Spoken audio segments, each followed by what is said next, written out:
அருமையானவர்களே, இன்றைய தினம் தொழிலாளர்களுக்கு ஒரு சந்தோஷமான ஒரு தினமாக இருக்கின்றது.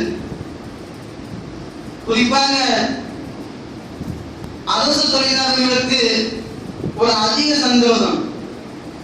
ஏன்னா லீவு, வீட்டுல சந்தோஷமா இருக்கலாம், பிள்ளைகளோட சந்தோஷமா இருக்கலாம், வீட்டுல நல்ல பிரியாணி சமைச்சு சாப்பிடலாம். ஒரு யதார்த்தமான நிலை. தொழிலாளிகள் வேலைக்கு செல்வார்கள். சில பேர் அரசு தொழிலாளர்கள் அத்துணை பேர்களும் இன்று விடுமுறையில வீட்டிலும் அல்லது வேறு எங்காவது அவர்கள் செல்லக்கூடிய ஒரு யதார்த்தமான ஒரு உண்மை நிலை. அருமையானவர்களே, இந்த தொழிலாளர்களை பற்றி குர்ஆன் என்ன சொல்கின்றது? இந்த தொழிலாளர்களை பற்றி, பணியாளர்களை பற்றி குர்ஆன் எப்படி பேசுகின்றது? ரசூலுல்லாஹி ஸல்லல்லாஹு அலைஹி வஸல்லம் அவர்கள் இவர்களின் விஷயமாக என்ன சொன்னார்கள்? கண்ணியத்திற்குரிய சஹாபா பெருமக்கள் எப்படி வாழ்ந்தார்கள்? இந்த உலகத்திலே இஸ்லாமிய மார்க்கத்திலே தொழிலாளர்களினுடைய நிலை எப்படி இருக்கின்றது? அவர்கள் இந்த உலகத்தில் எப்படி வாழ வேண்டும்? தங்களுடைய பொருட்களை அவர்கள் எப்படி திரட்ட வேண்டும்? தங்களுடைய பொருட்களை எப்படி அவர்கள் செலவு செய்ய வேண்டும் என்று பல கோணத்திலே குர்ஆனும் ரசூலுல்லாஹி ஸல்லல்லாஹு அலைஹி வஸல்லம் அவர்களின் ஹதீஸ் நமக்கு கற்றுத் தரும். குர்ஆனிலே ஒரு வசனத்திலே அல்லாஹ் இப்படி சொல்லுவான், ஃபைதா குலியத்தி ஸலாத்து ஃபந்தஷிரு ஃபில் அர்தி வப்தகு மின் ஃபضலில்லாஹ் வذ்குருல்லாஹ கதீரன் லஅல்லகும் துஃப்லிஹூன். ஜும்ஆவுடைய தொழுகை நிறைவேற்றி விட்டால் நீங்கள் பூமியிலே விரிந்து பரந்து சென்று அல்லாஹ்வினுடைய அருளை நீங்கள் தேடிக் கொள்ளுங்கள். தொழுகை முடிக்கப்பட்டு விட்டால் உங்களுடைய வேலை என்ன தெரியுமா? நீங்கள் ஹலாலான முறையிலே நீங்கள் சம்பாதிக்கக்கூடிய கடமை உங்களுக்கு இருக்கின்றது. நல்ல முறையிலே சம்பாதிக்கக்கூடிய தேவை உங்களுக்கு இருக்கின்றது. நீங்கள் பூமியிலே பறந்து விரிந்து சென்று நீங்கள் உங்களுக்கும் உங்களுடைய குடும்பத்திற்கும் உங்களுடைய மனைவி மக்களுக்கு தேவையான சம்பாத்தியத்தை நீங்கள் சம்பாதித்துக் கொள்ளுங்கள் என்று குர்ஆன் நம்மை பார்த்து சொல்கின்றது. இந்த உலகத்திலே வாழ்ந்து சென்ற எல்லா நபிமார்களும் வியாபாரம் செய்தார்கள். எல்லா நபிமார்களும் தொழிலாளர்கள். நபிகள் ஆதம் அலைஹிஸ்ஸலாத்து வஸ்ஸலாம் அவர்களை பார்த்து வரலாறு சொல்கின்றது, அவர்கள் விவசாயி என்று சொல்கின்றது. நபிகள் தாவூத் அலைஹிஸ்ஸலாத்து வஸ்ஸலாம் அவர்களை பார்த்து குர்ஆன் இப்படி பேசும், வஅலைனா லஹுல் ஹதீத் அன் யஅமல் சாபிகாத்தி வ கத்திர் பிஸ்ஸர்தி வ அமலு ஸாலிஹா. தாவூத் அலைஹிஸ்ஸலாத்து வஸ்ஸலாம் அவர்களுக்கு இரும்பை நாம் மிருதுவாக்கி கொடுத்தோம். வலுப்பமான ஆயுதங்களை, போர் ஆயுதங்களை, யுத்த ஆயுதங்களை நீங்கள் செய்வீராங்க என்று குர்ஆன் தாவூத் அலைஹிஸ்ஸலாத்து வஸ்ஸலாம் அவர்களை பார்த்து போர் கவசம், போர் ஆயுதங்கள் செய்யக்கூடிய தொழிலாளி என்று குர்ஆன் பரிசாட்டுகின்றது. மூசா அலைஹிஸ்ஸலாத்து வஸ்ஸலாம் அவர்களை பார்த்து குர்ஆன் பேசுகின்றது. மூசா அலைஹிஸ்ஸலாத்து வஸ்ஸலாம் அவர்கள் ஆடு மேய்க்கும் ஒரு மேய்ப்பாளராக, ஆடு மேய்க்கும் ஒரு தொழிலாளியாக இருந்தார். வமா தில்க பியமீனிக யா மூசா, ஓ மூசாவே உங்கள் கையில் என்ன இருக்கின்றது? அவர்கள் சொன்னார்கள், காலஹி அஸாய அதவக்கவு அலைஹா வ அபுஷு பிஹா அலா கனமி வலிய ஃபீஹா மஆரிபு உக்ரா. மூசா அலைஹிஸ்ஸலாத்து வஸ்ஸலாம் அவர்கள் சொன்னார்கள், அதவக்கவு அலைஹா, நான் அந்த கம்பு, என்னுடைய கையிலே கம்பு இருக்கின்றது, அந்த கம்பிலே நான் சாய்ந்து விடுவேன். அந்த கம்பின் மூலமாக என்னுடைய ஆடுகளுக்கு நான் இலைகளை பறித்து போடுவேன். மூசா அலைஹிஸ்ஸலாத்து வஸ்ஸலாம் அவர்களை பார்த்து குர்ஆன் பேசுகின்றது. மூசா அலைஹிஸ்ஸலாத்து வஸ்ஸலாம் அவர்கள் ஒரு ஆடு மேய்க்கக்கூடிய ஒரு ஆடு மேய்ப்பாளராக இருந்தார். ரசூலுல்லாஹி ஸல்லல்லாஹு அலைஹி வஸல்லம் அவர்களை பார்த்து வரலாறு பேசும். ரசூலுல்லாஹி ஸல்லல்லாஹு அலைஹி வஸல்லம் அவர்கள் ஆரம்ப காலத்திலே ஆடு மேய்க்கும் வேலையை பார்த்தார்கள். சில காலம் கழித்து ரசூலுல்லாஹி ஸல்லல்லாஹு அலைஹி வஸல்லம் அவர்கள் வியாபார தொழிலை பார்த்தார்கள். துனியாவும் ரசூலுல்லாஹி ஸல்லல்லாஹு அலைஹி வஸல்லம் அவர்கள் செய்தார்கள். இப்படி இந்த உலகத்திலே வாழ்ந்து சென்ற அத்துணை நபிமார்களும் வேலைகளையும் செய்துள்ளார்கள். குறிப்பாக எல்லா நபிமார்களும் ஆடு மேய்க்கும் வேலையை செய்துள்ளார்கள். மார்க்கம் நமக்கு கற்றுத் தருகின்றது, ஒரு மனிதன் வீட்டிலே சோம்பேறியாக தன்னுடைய பிள்ளைகளுடைய உழைப்பிலே இருந்து சாப்பிடக்கூடிய ஒரு தகப்பனுடைய செலவிலே இருந்து தன்னுடைய தகப்பனுடைய சம்பாத்தியத்திலிருந்து சாப்பிடக்கூடிய ஒரு பிள்ளையாக இருந்து விடக்கூடாது. சோம்பேறித்தனம் கூடாது. பிள்ளைகள், தகப்பன் தன்னுடைய குடும்பத்தில் உள்ள அத்துணை பேர்களும் வெளியிலே சென்று வேலை செய்ய வேண்டும், உழைக்க வேண்டும் என்று குர்ஆனும் ஹதீஸும் நமக்கு சொல்லித் தருகின்றது. உமர் ரலியல்லாஹு கேட்கிறாங்க, ஒரு பெரிய கூட்டம் மஸ்ஜிதுல ஒதுங்கி இருக்காங்க, வேலைக்கு போகாம இருக்காங்க, கேட்கிறாங்க வேலைக்கு போறேன்னு கேட்கிறாங்க. அந்த கூட்டம் சொன்னாங்க, நாங்க அல்லாஹ்வின் மீது நம்பிக்கை வைத்து இருக்கின்றோம், அல்லாஹ் எங்களுக்கு தருவான், அல்லாஹ் எங்களுக்கு உணவளிப்பான், எங்களுடைய தேவையை அல்லாஹ் பார்த்துக் கொள்வான், அதனால் நாங்கள் வேலைக்கு செல்ல தேவையில்லை என்று உமர் ரலியல்லாஹு அன்ஹு பேசினாங்க. உமர் ரலியல்லாஹு என்ன செய்தாங்க தெரியுமா? சாட்டையை சுழற்றினாங்க. சுழற்றி கேட்டாங்க, அல்லாஹ் தருவான் என்று நம்பிக்கையே எப்படி இருக்கின்றாய்? மலையின் மூலமாக அல்லாஹ் அவனுக்கு தங்கத்தை தருவானா? மலையின் மூலமாக அல்லாஹ் அவனுக்கு வெள்ளியை தருவானா? எப்படி சும்மா நீ இருக்கலாம்? எழுந்து சென்று நீ வேலைக்கு போ. சாட்டையை சுழற்றி காட்டி அமதுல்லாஹ் அவர்கள் தன்னுடைய காலத்திலே சும்மா வீட்டிலே இருந்து, சும்மா மஸ்ஜிதிலே ஒதுங்கி இருந்த எல்லோரையும் வேலைக்கு அனுப்பி வைத்தார்கள். ரசூலுல்லாஹி ஸல்லல்லாஹு அலைஹி வஸல்லம் அவர்களிடத்திலே ஒரு அன்சாரி சஹாபி வருகின்றார். ஒரு தோழர் வருகின்றார், வந்து கேட்கின்றார், யா ரசூலுல்லாஹ் எனக்கு ஏதாவது உதவி செய்யுங்கள். ரசூலுல்லாஹி ஸல்லல்லாஹு அலைஹி வஸல்லம் அவர்கள் கேட்டார்கள், தோழரே உங்களிடத்தில் என்ன இருக்கின்றது? உங்களுடைய வீட்டிலே என்ன இருக்கின்றது? அந்த தோழர் சொன்னார், யா ரசூலுல்லாஹ் என்னுடைய வீட்டிலே ஒரு போர்வையும் ஒரு தட்டும் இருக்கிறது. உங்க வீட்டில் என்ன இருக்குது? என் வீட்டில் ஒரு போர்வை இருக்குது, ஒரு தட்டு இருக்குது, அதை எடுத்து வாருங்கள். ரசூலுல்லாஹ் அனுப்பி வச்சாங்க, அதை நீங்கள் எடுத்து வாருங்கள். அந்த தோழர் வீட்டிற்கு சென்று அந்த இரண்டு பொருட்களையும் எடுத்துக்கொண்டு நபியிடத்திலே கொடுத்தார்கள். ரசூலுல்லாஹி ஸல்லல்லாஹு அலைஹி வஸல்லம் அதை எடுத்துக்கொண்டு ஏலமிட்டார்கள். இதை ஒரு தினத்திற்கு வாங்குவதற்கு யார் இருக்கிறார்கள்? இதை வாங்குவதற்கு யார் இருக்கின்றார்கள்? கேட்கின்றார்கள் சஹாபாக்கள். ஒரு தினத்திற்கு திருப்பி கேட்கின்றார்கள். இதை இரண்டு தினத்திற்கு வாங்குவதற்கு யார் இருக்கின்றார்கள்? இரண்டு தினத்திற்கு அந்த போர்வையும் அந்த தட்டும் விலை போனது. அதற்கு பின்னர் ரசூலுல்லாஹ் ஸல்லல்லாஹு அலைஹி வஸல்லம் அவர்கள் ஒரு திரகத்தை அந்த தோழரிடம் கொடுத்து, இது உன்னுடைய வீட்டினுடைய உணவு தேவைக்காக நீ வைத்துக் கொள். உங்க வீட்டில் என்ன பொருள் இல்லை, உன் மனைவி பட்டினியாக இருக்கின்றானா, உன் பிள்ளை பட்டினியாக இருக்கிறானா, என்ன தேவை இருக்கிறது உன்னுடைய வீட்டிற்கு? ஒரு திரகத்தை கொண்டு உன்னுடைய வீட்டிற்கு தேவையான எல்லா பொருட்களையும் நீ வாங்கிக் கொண்டு செல். இன்னொரு திரகத்தை கொடுத்து ரசூலுல்லாஹ் சொன்னார்கள், நீங்கள் ஒரு கோடாரியை வாங்கி வாருங்கள், ஒரு கோடாரியை நீங்கள் வாங்கி வாருங்கள். போனால் அந்த தோழர் ஒரு திரகத்தை எடுத்துக்கொண்டு போய்விட்டு ஒரு கோடாரியை எடுத்துக்கொண்டு நபியிடத்திலே வந்தார். ரசூலுல்லாஹி ஸல்லல்லாஹு அலைஹி வஸல்லம் அவர்கள் அந்த தோழரிடத்திலே அந்த கோடாரியை கைப்பிடியை வைத்து சொல்லி அனுப்பினார்கள், 15 நாட்கள் உங்களை இந்த இடத்திலே பார்க்க கூடாது. நீங்கள் காட்டிலே சென்று மரத்தை வெட்டி அதன் மூலமாக நீங்கள் சம்பாதித்து உங்களுடைய குடும்பத்தை, உங்களுடைய பிள்ளைகளை, உங்களுடைய பெற்றோர்களை நீங்கள் நல்ல முறையில் நீங்கள் பார்த்துக் கொள்ளுங்கள், இங்கே வரக்கூடாது சொல்லிட்டாங்க. கோடாரியை கொடுத்து ரசூலுல்லாஹ் சொல்லிட்டாங்க, நீங்கள் பெய்யணும், 15 நாளைக்கு நாம பார்க்க கூடாது. உங்களால எப்படி உழைக்க முடியுமோ அந்த அறிவிற்கு நீங்கள் உழைத்தே தீர வேண்டும் என்று சொன்னார்கள். அந்த தோழரும் கோடாரியை எடுத்து நபியின் முபாரக்கான கையினால் கொடுத்த கோடாரி அல்லவா, ரசூலுல்லாஹ் கொடுத்த கோடாரி அல்லவா, அதை தூக்கி கொண்டு காட்டிற்கு சென்றார். 15 நாட்களுக்கு பிறகு நபியிடத்திலே வந்தார். ஒரு பொறுப்புமையை போல் திருநங்களை சேர்த்து நபியின் அறைக்கு வந்தார். முதல் தடவை வந்தார் யாசகம் கேட்டு, நபியிடத்திலே யாசகம் கேட்டு வந்தார்.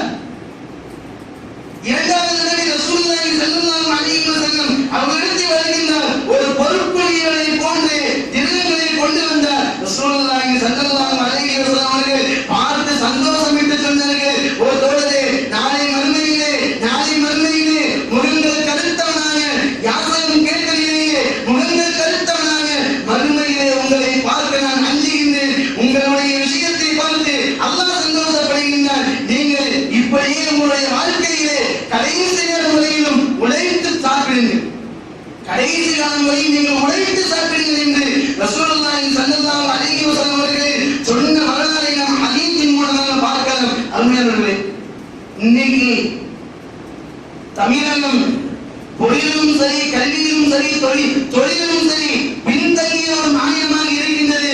காரணம் என்ன தெரியுமா? உடல் திறமாற்றம் இருக்கின்றது, உடல் வலிமை இருக்கின்றது, எல்லாம் இருந்தும் கூட ஒரு பெரும் கூட்டம் இன்றைக்கு யாசகம் கேட்டு இருக்கக்கூடிய நிலைமைகளை நாம் பார்த்து வருகின்றோம். நல்ல உழைக்கலாம், நல்ல உடல் திறமாற்றம் இருக்கின்றது, நல்ல உடல் வலிமை இருக்கின்றது, எங்கு சென்றாலும் வேலை கிடைக்கும், எப்படியானாலும் சம்பாதிக்கலாம், தன்னுடைய பிள்ளைகளை காப்பாற்றலாம், குடும்பத்தை கவனித்துக் கொள்ளலாம். இருந்தாலும்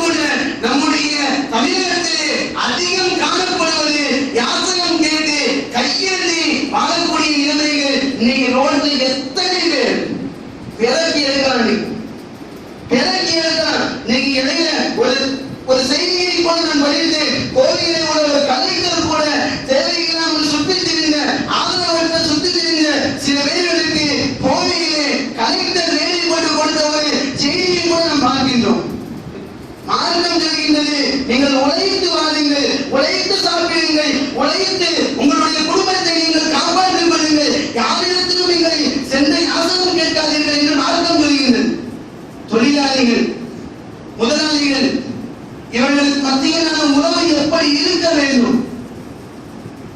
ஒரு முதலாளி இந்த உலகத்தில் தன்னுடைய தொழிலாளிகளிடம் எப்படி இருக்க வேண்டும் என்று மார்க்கம் சொல்லித் தருகின்றது.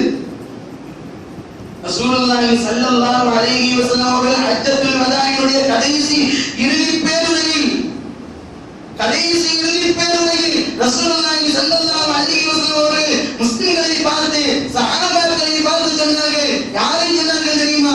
பணியாளர்களை சொன்னார்கள். பணியாளர்களிடத்தில் எப்படி நடக்க வேண்டும், அவர்களோடு எப்படி நேசம் வைத்துக் கொள்ள வேண்டும், எப்படி ஒட்டி உறவாட வேண்டும் என்று அன்றைய தினத்திலே குத்பாவிலே கடைசி பேருரையிலே ரசூலுல்லாஹி ஸல்லல்லாஹு அலைஹி வஸல்லம் அவர்கள் சொன்னதை நாம் பார்க்கலாம். சொன்னார்கள் ரசூலுல்லாஹி ஸல்லல்லாஹு அலைஹி வஸல்லம், "வௌசிக்கும் பிமன் மலகத் ஐமானுக்கும்." ஓ மக்களே, நன்றாக நீங்கள் கவனித்துக் கொள்ளுங்கள், நீங்கள் நன்றாக கேட்டுக் கொள்ளுங்கள். "வஅத்இமுஹும் மிம்மா தஅகுலூன் வஅல்பிஸூஹும் மிம்மா தல்பிஸூன்." ரசூலுல்லாஹி ஸல்லல்லாஹு அலைஹி வஸல்லம் அவர்கள் இறுதி பேருரையிலே கடைசி நேரத்திலே கடைசி பேருரையிலே ரசூலுல்லாஹி ஸல்லல்லாஹு அலைஹி வஸல்லம் அவர்கள் பணியாளர்களிடத்திலே தொழிலாளிகளிடத்திலே எப்படி நடக்க வேண்டும் என்று முதலாளித்துவத்திற்கு கற்றுக் கொடுத்தார்கள். சொன்னார்கள் ரசூலுல்லாஹி ஸல்லல்லாஹு அலைஹி வஸல்லம் அவர்கள், நீங்கள் சாப்பிடுவதையே நீங்கள் அவர்களுக்கு சாப்பிட கொடுங்கள். நீங்கள் எதை சாப்பிடுகிறீர்களோ அதை நீங்கள் அவர்களுக்கு சாப்பிட கொடுங்கள். நீங்கள் எதை உடுத்துகிறீர்களோ அதையே அவர்களுக்கு நீங்கள் உடுத்த கொடுங்கள் என்று ரசூலுல்லாஹி ஸல்லல்லாஹு அலைஹி வஸல்லம் அவர்கள் சொன்ன செய்தியை நாம் வரலாற்றில் நாம் பார்க்கலாம். இன்னைக்கு நம்ம மக்கள்கிட்ட அந்த பழக்கம் ரொம்ப குறையும். நம்ம ஆட்கள்கிட்ட இந்த விஷயம் ரொம்ப குறையும். தொழிலாளிகள்கிட்ட எப்படி நடக்கும், அவர்களுக்கு என்ன செய்ய வேண்டும், அவர்களுக்கு என்ன தேவை இருக்கின்றது, அவர்கள் சாப்பிடுகிறார்களா, அவர்கள் உடுத்துகிறார்களா, அவருடைய பிள்ளைகள் உடுத்துகிறார்களா என்ற ஒரு பார்வை நம்முடைய சமுதாயத்தில் இல்லை. ஆனால் இந்த விஷயத்தை மாற்றார்களை பார்த்து நாம் பழகிக் கொள்ள வேண்டும். அவர்களிடத்தில் ஒரு பண்டிகை வந்துவிட்டது என்று சொன்னால் முதலாளிகள் தொழிலாளிகளின் குடும்பத்திற்கு அவர்கள் துணியை எடுத்து கொடுப்பார்கள். காரணம் என்ன தெரியுமா?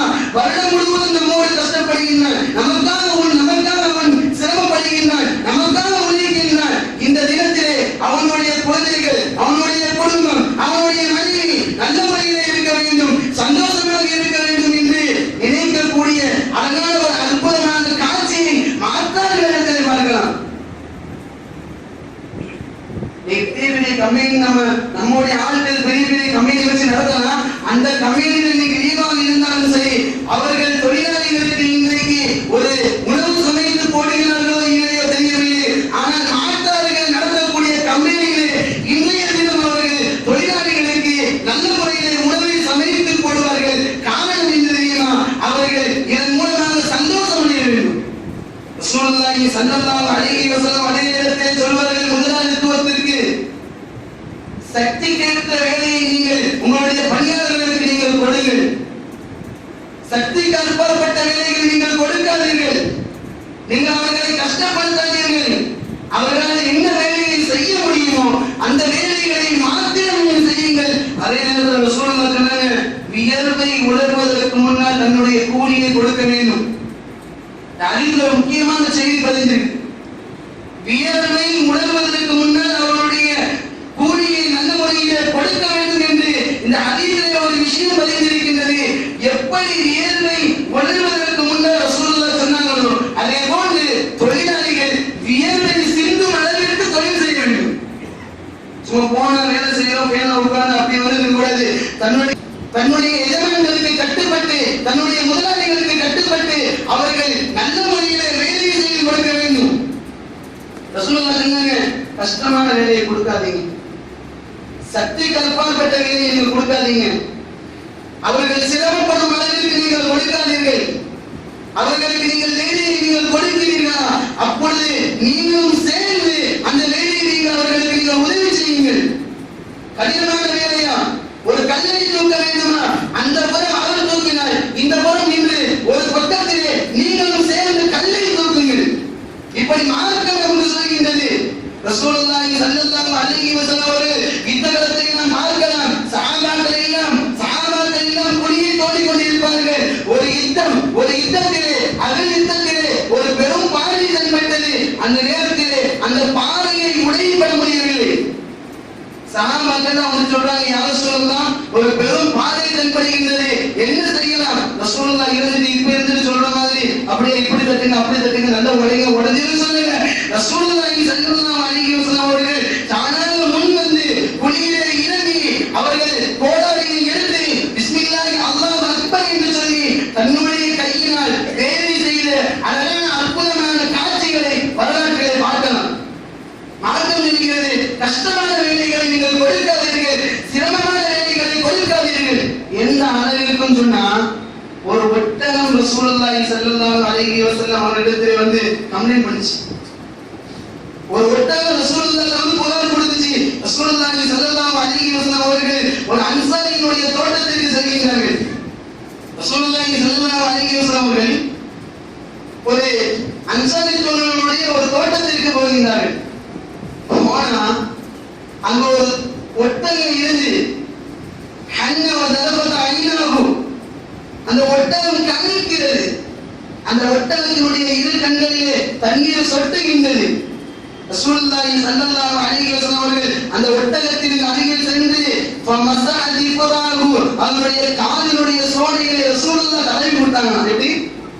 ரசூலுல்லாஹ் அதை பார்த்துட்டு அதனுடைய நிலைமையை வழங்கிட்டு ரசூலுல்லாஹ் பக்கத்துல போய் அந்த ஒட்டகத்தினுடைய காலை தேய்ச்சி கொடுத்துட்டு என்னன்னு கேட்டாங்க. ரசூலுல்லாஹ், என்ன பிரச்சனை? அந்த ஒட்டகம் சொன்னது, என்னுடைய எஜமான் எனக்கு பசியாக என்னை போட்டு இருக்கின்றான், எனக்கு கடினமான வேலைகளை தருகின்றான், என்னை துன்புறுத்துகின்றான். ஒட்டகம் பேசியது, சொன்னது, என்னை பட்டினி போட்டு இருக்கின்றான், கஷ்டமான அதிகமான சுமைகளை என் மீது ஏற்றுகின்றான், என்னை துன்புறுத்துகின்றான். ரசூலுல்லாஹி ஸல்லல்லாஹு அலைஹி வஸல்லம் அவர்கள் சஹாபாக்களை அழைத்து கேட்டார்கள், மன் ரப்பு ஹாதல் ஜமல், இந்த ஒட்டகத்தினுடைய எஜமான் யாரு? உடனே ஒரு அன்சாரி தோழர் வந்தார். யா ரசூலுல்லாஹ், இந்த ஒட்டகம் என்னுடையதுதான், இந்த ஒட்டகம் என்னுடையதுதான். ரசூலுல்லாஹி ஸல்லல்லாஹு அலைஹி வஸல்லம் அவர்கள் கடிந்து பேசினார்கள். அப்பலா தத்தகில்லாஹ ஃபீ ஹாதிஹில் பலீமா, இந்த ஒட்டகத்தினுடைய விஷயத்திலே நீங்கள் அல்லாஹ்வை பயப்பட வேண்டாமா? எச்சரித்து பேசினார்கள், கடிந்து பேசினார்கள். நீங்கள் என்ன செய்கின்றீர்கள்? உங்களுடைய ஒட்டகத்தை நீங்கள் துன்புறுத்துகிறீர்களா? உங்களுடைய ஒட்டகத்திற்கு நீங்கள் சுமைகிறீர்கள் தருகிறீர்களா? உங்களுடைய ஒட்டகத்திற்கு சாப்பிடுவதற்கு அதற்கு நீங்கள் உணவளிக்கவில்லையா? நீங்கள் என்ன செய்கிறீர்கள்? நாளை அல்லாஹ்விடத்திலே நீங்கள் எப்படி நீங்கள் பதில் சொல்ல வேண்டும் என்று நினைத்து பாருங்கள். அருமையானவர்களே, ஒட்டகம் பேசியது, ஒட்டகம் அழுதது, ஒட்டகத்தின் நிலைமையை ரசூலுல்லாஹ் புரிந்தார்கள். ரசூலுல்லாஹ் அந்த தோழரை கண்டித்தார்கள். ஒட்டகத்திற்கே இந்த நிலை என்று சொன்னால், இந்த உலகத்திலே எல்லா படைப்பினங்களையும் விட சிறப்பான இந்த மனித குலத்தினுடைய நிலைமையை குறித்து நாளை நாம் என்ன சொல்ல போகிறோம்? கொஞ்சம் யோசிச்சு பாருங்க. முதலாளிகள் முன் இயேசுவது என்ன அப்படின்னு சொல்லிட்டா, நம்மளை அல்லாஹ் முதலாளித்துவத்துல வச்சிருக்காங்க. நம்மள்கிட்ட இருந்து பொருளை பிடிங்கி, நம்மள்கிட்ட இருக்கக்கூடிய வசதியை பிடிங்கி நம்மளே அல்லாஹ் ஒரு பணியாளராக ஆக்கிவிட்டால் என்ன செய்ய முடியும் என்று நாம் நினைக்க வேண்டும். நமக்கு தந்த அந்த வெறுமனையை நினைத்து அல்லாஹ்விடத்திலே நாம் சுக்ரியா செய்ய வேண்டும், நன்றி செலுத்த வேண்டும். அதற்கு பகரமாக நமக்கு கீழே இருக்கக்கூடிய தொழிலாளர்களிடத்திலே நல்ல முறையிலே நடந்து கொள்ள வேண்டும். மார்க்கம் அடுத்து சொல்கின்றது, நீங்கள் தொழிலாளிகளோடு நீங்கள் ஒரு தொழிலாளியாக நீங்கள் பார்க்காதீர்கள், உங்களுடைய சகோதரனாக நீங்கள் பாருங்கள், உங்களுடைய நேசனாக நீங்கள் பாருங்கள், உங்களுடைய நண்பனாக நீங்கள் பாருங்கள். சஹாபாக்கள் அப்படி பார்த்தார்கள். தனக்கு கீழே இருக்கக்கூடியவர்களிடத்தில் எப்படி நடந்து கொண்டார்கள்? செய்திகளை வரலாற்று நெறியிலும் நாம் பார்க்கலாம். உமர் ரலியல்லாஹு மதீனாவிலிருந்து பலஸ்தீனுக்கு செல்கின்றார்கள். உமர் ரலியல்லாஹு மதீனாவிலிருந்து பலஸ்தீனுக்கு செல்கின்றார்கள். செல்லக்கூடிய நேரத்திலே கான உமர் நாஷின் வ ஹாலிமுஹு ராகிபன், ஒரு நாட்டினுடைய ஜனாதிபதி பலஸ்தீனுக்கு செல்கிறார்கள். பலஸ்தீனிலே நுழைய போகிறார்கள். உமர் ரலியல்லாஹு அன்ஹு அவர்கள் ஒட்டகத்தினுடைய கடிவாளத்தை பிடித்து ஒட்டகத்தை இழுத்து செல்கிறார்கள். உமர் ரலியல்லாஹுடைய ஹாலிம், உமர் ரலியல்லாஹுடைய அடிமை ஒட்டகத்திற்கு மேலாக இருக்கின்றார்கள். எங்கேயாச்சும் பார்க்க முடியுமா? எங்கேயாச்சும் நடக்குமா? எந்த சரித்திரத்திலாவது இப்படிப்பட்ட ஒரு சரித்திரத்தை நாம் கேள்விப்பட்டிருப்போமா? உமர் ரலியல்லாஹு ஜனாதிபதியாக இருக்கின்றார்கள். பலஸ்தீனுக்கு செல்கின்றார்கள். செல்லும் நேரத்திலே உமர் ரலியல்லாஹு கடிவாளத்தை பிடித்து பலஸ்தீனுக்கு செல்கின்றார்கள். அவருடைய அடிமை ஒட்டகத்திற்கு மேலாக இருக்கின்றார்கள். இதைதான் இஸ்லாமிய மார்க்கம் கற்றுத் தருகின்றது. ஒரு முதலாளி தன்னுடைய தனக்கு இருக்கக்கூடியவர்களை ஒரு தொழிலாளியாக பார்க்க கூடாது.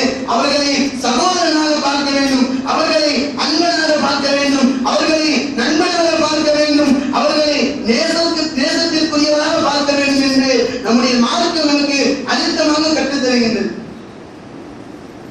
அதே போன்று நீங்க பல இடத்துல பிரச்சனை என்ன அப்படின்னு சொல்லிட்டாங்க.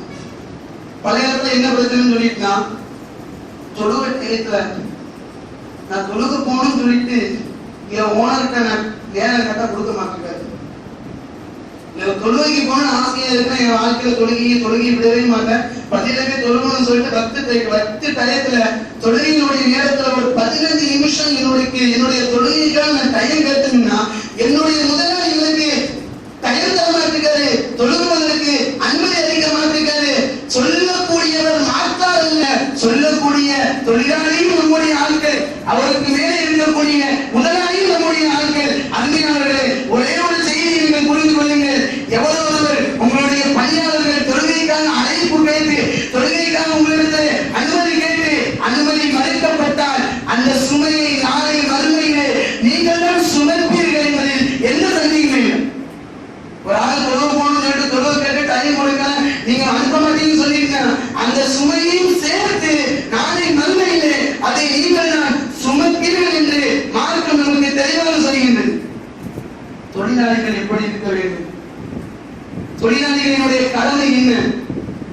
தொழிலாளிகளுடைய உணர்வு என்ன என்பதையும் இந்த மார்க்கம் நமக்கு சுட்டி காட்டுகின்றது. தொழிலாளிகளை பற்றி மார்க்கம் சொல்லும். அவர்களுக்கு நேர்மை தேவை, அவர்களுக்கு கடமை உணர்வு தேவை, அவர்களுக்கு நம்பிக்கை தேவை, அவர்களுக்கு முயற்சி தேவை. எல்லாம் சேர்ந்து ஒரு தொழிலாளிகள் இருக்க வேண்டும் என்று மார்க்கம் நமக்கு சொல்லி தருகின்றது. தொழிலாளிகள் தான் நிறைய பிரச்சனை. குறிப்பா அரசு தொழிலாளிகள்கிட்ட ரொம்ப பிரச்சனை. ஒரு பேங்குக்கு வங்கிக்கு பணம் கொடுத்துருப்போம். பணம் கொடுத்துருக்காங்க ஒரு தடவை போயிருங்க. போன நேரத்துல கடுமையான கூட்டம் போட்டு ஒரு பெரிய வரிசையா நிற்கிறாங்க. என்ன செய்யறது என்று நினைத்திருக்கக்கூடிய நேரத்திலே அந்த வங்கியிலே பணி செய்யக்கூடிய ஒரு சகோதரி அந்த வங்கியிலே பணி செய்கின்றார்கள். கூட்ட நெரிசலை பார்த்து விட்டு அங்க இருக்கக்கூடிய கவுண்டிங் மிஷினை எடுத்து வைத்து அவர்களை அதை செட்டிங் செய்து விட்டு பாதி மக்களை அழைக்கின்றார்கள். பாதி பேர் இங்க வந்துருங்க அப்படின்னு சொல்லி, எப்படி பாதி பேர் இங்க வந்துருங்க அப்படின்னு சொல்லி, இது எதை காட்டுகிறது என்று சொன்னால் அவர்கள் செய்யக்கூடிய தொழிலை விட அவர்களுடைய சேவையை காட்டுகிறது. அவர்கள் என்ன தேவை கிடையாது. அவர்களுக்கு உயர் பதவி வேலையில் இருக்காங்க. இவங்க பெரிய கூட்டம் இருக்கிறது இவ்வளவு நிற்கிறாங்க. இந்த நேரத்தில் என்ன செய்யணும்? பெரிய கூட்டமா இருக்கு, மக்கள் ரொம்ப அவதிப்படுறாங்கன்னு சொல்லி அவர்களே கவுண்டிங் மிஷினை எடுத்துக்கொண்டு வந்து செட் பண்ணி வச்சுட்டு பாதி கூட்டங்களை கூப்பிட்டு தன் பக்கத்தில் வைத்து அந்த வேலையை அந்த பெண்களை முடித்து கொடுத்தார்கள். இதன் மூலமாக நமக்கு தெரிகின்றது அவர்கள் தொழிலை பார்க்கவில்லை, அவர்கள் சேவை செய்கிறார்கள். நிறைய ஆட்டோவில் போட்டிருப்பாங்க, பிரசவத்திற்கு இலவசமான ஆட்டோ அப்படி போட்டிருப்பாங்க. இது எதை காண்பிக்கிறது என்று சொன்னால் அவர்கள் தொழிலை தாண்டி சேவையை காட்டுகிறது. அதே நேரத்திலே பல இடங்களிலே தொழில்கள் ரொம்ப மோசமான நிலையிலே இருக்கின்றது. அரசு துறைகளிலே சென்று நம்முடைய தேவைகளை நிறைவேற்ற வேண்டும் என்று சொன்னால் குறிப்பாக ஒரு ரேஷன் கார்டு ஒரு பேரை மாற்றணும்னு சொல்லிட்டான். பல தமிழ்நாடு இந்த கவர்மெண்ட் துறையில நம்மளுடைய தேவை நிமித்தமாக இருக்கக்கூடாது, மருத்துவமனையில நம்முடைய தேவை நிமித்தமாக இருக்கக்கூடாது எல்லாருமே நினைப்பாங்க. நம்முடைய தேவைக்காக வேண்டி, நம்முடைய வீட்டினுடைய ஒரு குறைக்காக வேண்டி கவர்மெண்ட் ஒரு இடம் என்று சென்றால் அவர்கள் நம்ம படுத்தக்கூடிய பாதை இருக்கின்றது. நாம் நினைப்போம் இந்த வேலை முடியறதுக்கு இப்படி கடந்துள்ள பொழுது ஒண்ணுமே தேவையில்லை என்று நினைக்கக்கூடிய ஒரு கேவலமான நிலைகளும் இந்த சமுதாயத்தில் அதிகம் நடந்து கொண்டிருக்கின்றது. பள்ளிக்கூடத்தை வச்சு நீங்க எப்படி, பெரிய பெரிய காலேஜுகளை வச்சு நீங்க எப்படி சம்பாதிக்கிறாங்க? அது சேவை. ஒரு பள்ளிக்கூடத்திலே படித்துக் கொடுப்பது ஒரு சேவை, ஒரு கல்லூரியிலே படித்துக் கொடுப்பது ஒரு சேவை, ஒரு மருத்துவத்திலே ஒரு டாக்டர் பணிபுரிவது ஒரு சேவை. இந்த சேவை கடைசியில எப்படி மாறிவிட்டது என்று சொன்னால் ஒரு தொழிலாக மாறிவிட்டது. நிறைய ஆஸ்பத்திரியில வேலை பார்ப்பதற்கு முன்பாகவே, சிகிச்சை அளிப்பதற்கு முன்பாகவே, முதலுதவி செய்வதற்கு முன்பாகவே அங்கே பேரம் பேசப்படுகின்றது. இந்த வேலை பார்க்கிறாங்க, இந்த பேசுற அட்மிட் பண்றாங்க, 4 லட்சம் தேவைப்படுகின்றது. சிகிச்சையை அளிக்கல, முதலுதவியே பண்ணல.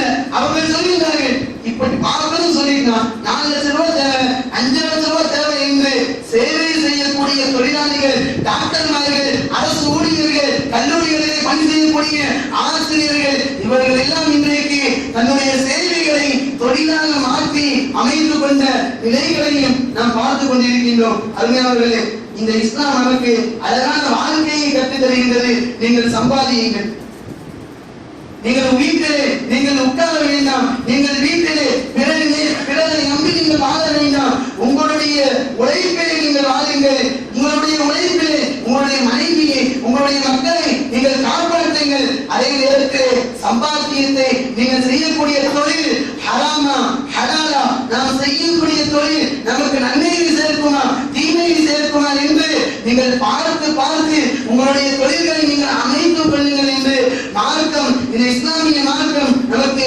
கற்றுத் தருகின்றது. எந்த தொழில் அல்லாஹ்விற்கும் ரசூலுக்கும் பிரியமான தொழிலோ, எதை ரசூலுல்லாஹி ஸல்லல்லாஹு அலைஹி வஸல்லம் அவர்கள் ஆகுமானது என்று சொன்னார்களோ அந்த தொழிலை அல்லாஹ் தஆலா நம்முடைய வாழ்க்கையில் செய்வதற்கு அல்லாஹ் தௌஃபீக் செய்வானாக. முஸ்லிம்களை பதவியிலே அமர வைப்பதற்கு அல்லாஹ் தௌஃபீக் செய்வானாக. குறிப்பாக நம்முடைய மக்களை, செல்வந்த மக்களை தொழிலாளிகளில் இருந்து அத்துணை பேர்களையும் அல்லாஹ் முதலாளிகளாக அல்லாஹ் மாற்றி அமைப்பானாக. வாஹிர் தஅவானா அல்ஹம்துலில்லாஹி ரப்பில் ஆலமீன். அஸ்ஸலாமு அலைக்கும் வரஹ்மத்துல்லாஹி வபரகாத்துஹு.